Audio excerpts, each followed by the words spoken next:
Um, but we have some clips for that you've put together, right, Matt, for Ben?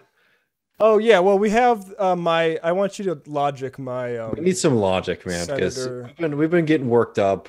Matt and I are trying to like we're dealing with all these questions that there's no clear answers to, and Mm. sometimes it's nice to just sort of body slam someone with our big ass brains. Yeah, So so we this is need we just need Ben to show up for us today. this is Kevin Kramer. He's a senator of North Dakota. He's I mean Hoven's not particularly smart, but Kramer, it's like on the surface you can just tell he's a dumb guy. And we'll play a little bit of him here. And this is just on student loans. And I mean, David, we might need some of your econ skills here too a little bit. We'll need logic and econ attack here, and I'll share this screen for you guys. According to the Federal Reserve, student loan borrowers have an average of $37,000 in debt. Now, Democrats are urging President Joe Biden to forgive student loan debt for millions of Americans. And I'm going to skip the thing there.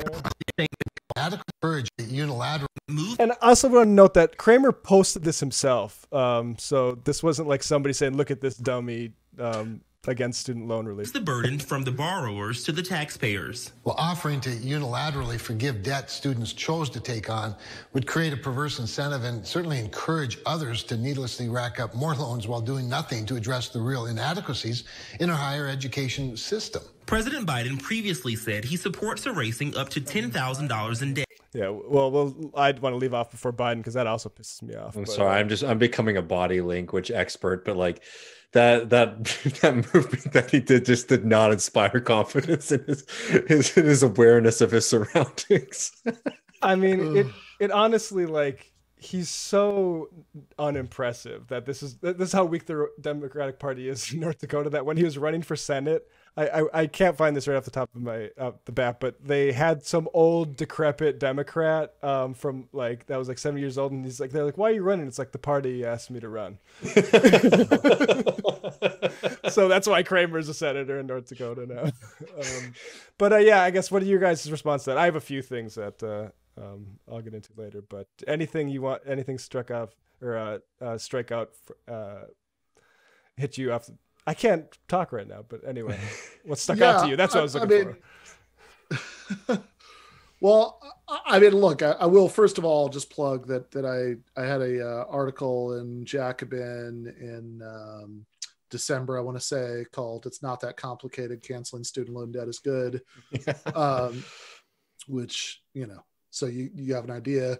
But where I talk a little bit about this perverse incentives argument, which is really remarkable. Like, I think one thing, first of all, if you're worried about this, that you're gonna that people are gonna take out student debt because they'll think that they'll get a student debt jubilee someday in the future,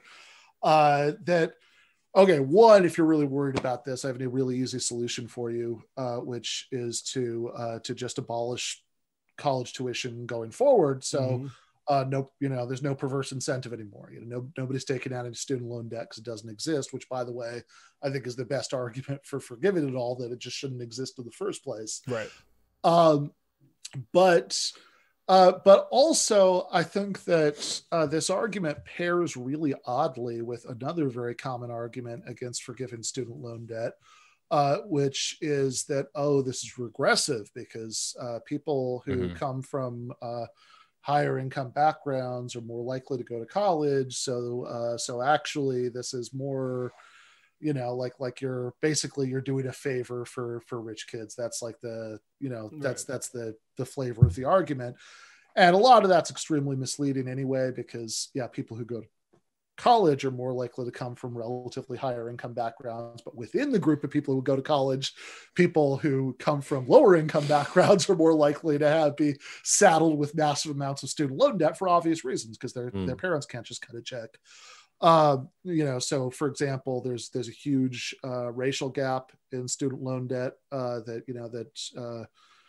Black graduates are vastly more likely than white graduates to have a huge pile of student loan debt, or not even graduates. That's also with this falls the hardest on people who go for long enough to accumulate some debt, but don't end up graduating. Right. And in a way, like, it's really weird when you put these arguments together, because say, well, okay, hold on. But when you're talking about this perverse incentive for who? Right? Yeah.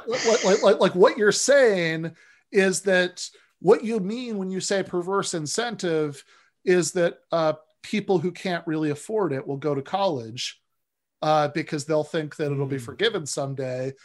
To which all I really have to say at a moral level is, yeah, good. And I hope so on both counts, right? That everybody wants to call college, be able to go to college. And yes, it damn well should be forgiven. And it's really like, there's something really despicable about saying on the one hand that, this is regressive because going to college is a higher, tilts higher income. Which is true, because lots of poor kids never try to go to college because they know, that the financial aid bureaucracy is a nightmare. They just don't want to try to deal with it.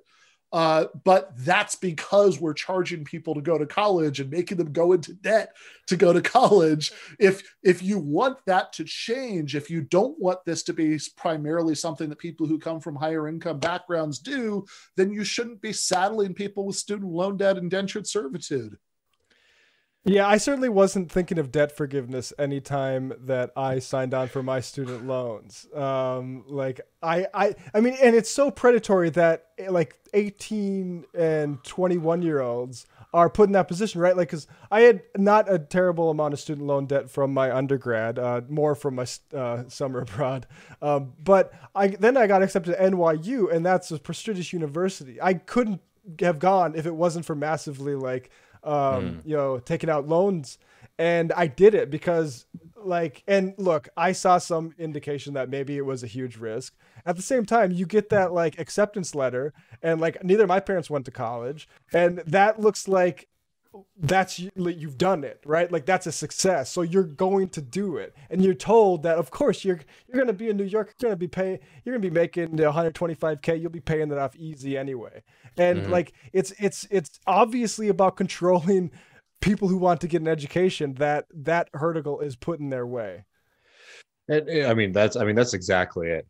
Is that it's so disgusting to see, people who make all these arguments against trying to have any alleviation for the student debt crisis, and then obviously for alleviating it permanently by making universities across the country free. It's disgusting that people make that argument and then lean so heavily into the solution to poverty is education, right? Like they tell those same lies together. It's just like this.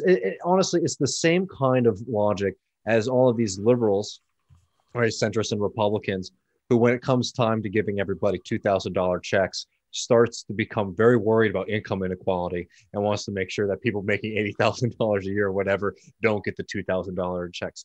Here's the solution that you can say to every one of those arguments when people start worrying about these regressive policies too much. You say, oh yeah, if we are worried that these are going to go to people at a certain income bracket that we don't want to go to, raise the taxes on that income bracket, and then you recoup your losses and make sure that all these people don't fall through the cracks. Like it is an argument that it's proliferated so much of U.S. political discourse at this point.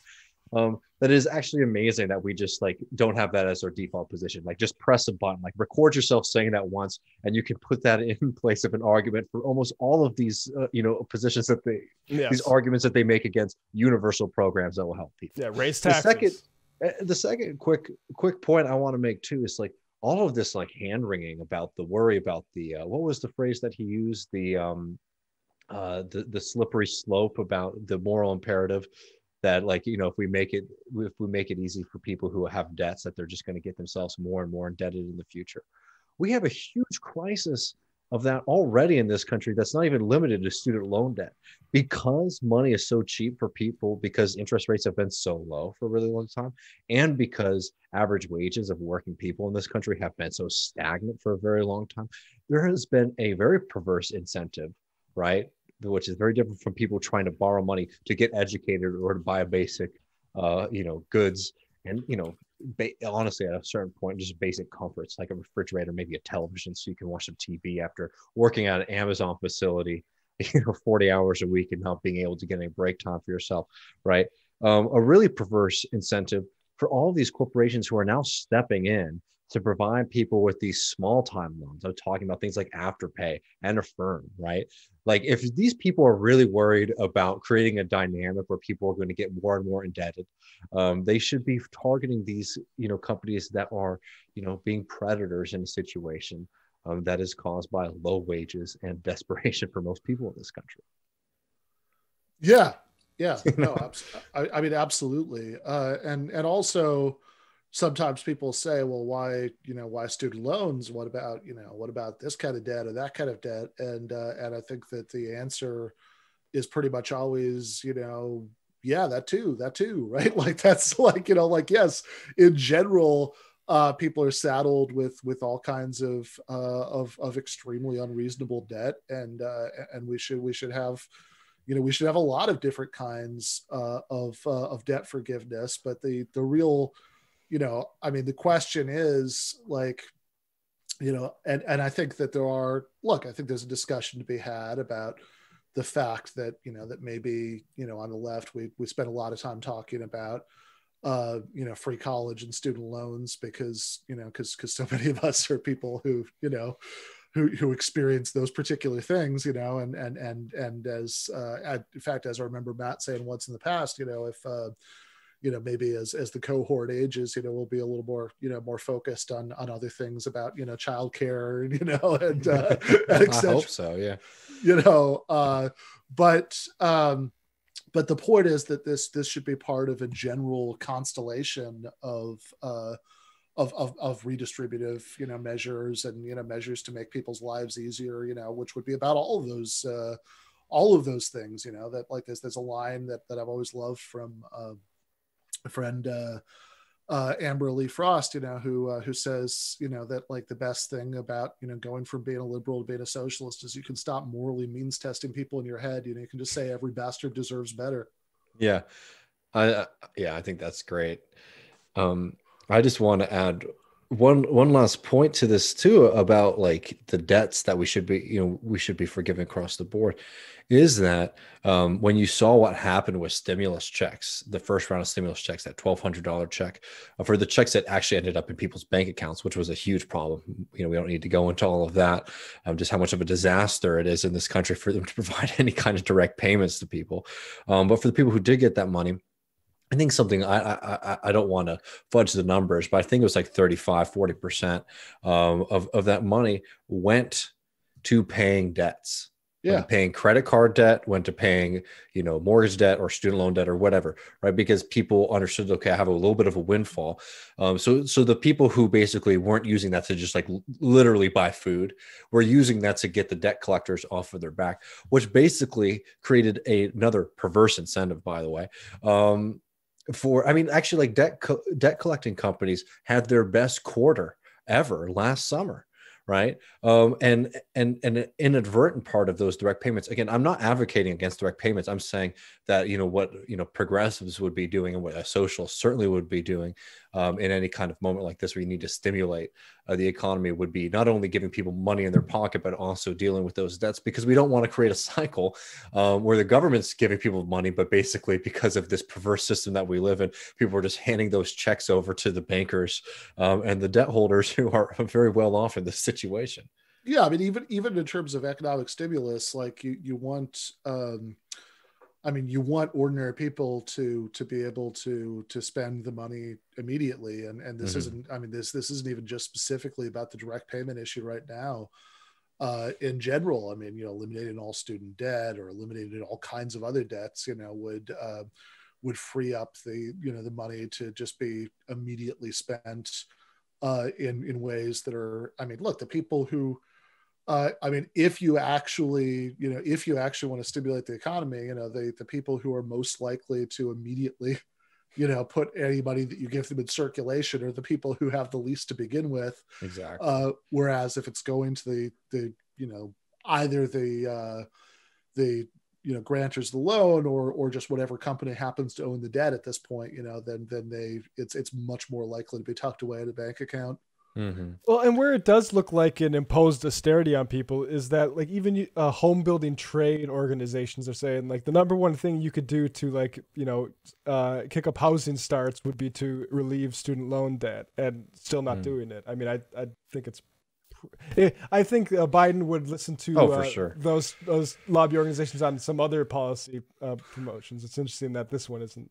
No, I think that's well. I think I think we could do this all night, and we have. I would love to, but we have all these things we have to get to with Ecuador. Too after this, Ben.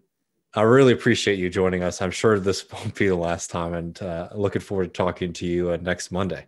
Yeah. Give them an argument, which y'all should all be checking out if you haven't already, and always be looking out for Ben's pieces in Jacobin Magazine too, which are always fun to read. All right. Thanks, David. Thanks Take care, bro. See ya.